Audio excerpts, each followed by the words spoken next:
organizing the Diti.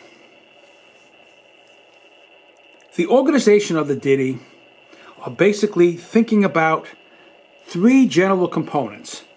The first component is a kit. It's called a kit type.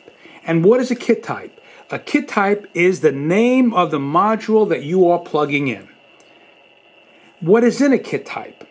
A kit type has three basic things. It has the name of the drum module. It has the sounds that are in the drum module.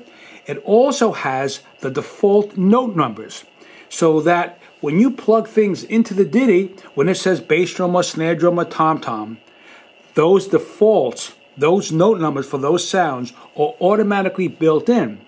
That means that you don't have to know the note numbers for all of these different drum modules, or any drum module for that matter. All you need to do is to call up the kit type. And on the bottom line, when you change the left or right arrows and you push on it, the different kits that are in that module show up. So that's a kit type. The second thing, once you establish the drum module that you have in your machine, you need to tell the Diti, what do I have plugged into the machine? And that is called the pad type. So we have the kit types, which tells you what drum module you have, and then you have the pad type. And the pad type is basically, it's the name of the trigger that you're plugging into the machine. And again, the Diti has lots and lots of different pad types all set in. We'll get into that, of course, as we go on. But a pad type, again, is the name of the trigger that you're plugging in.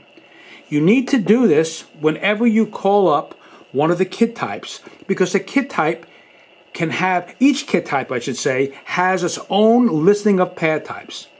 This is a very powerful feature because you could have completely different setups with completely different pads in them as well. And as different components start coming out, you'll see the need to have pad types per kit.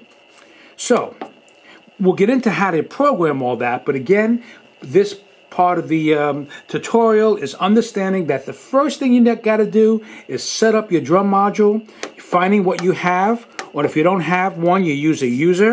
The second thing is you define what you are plugging in to each of the inputs by calling up a pad type, and then you train the pad, which you get into later.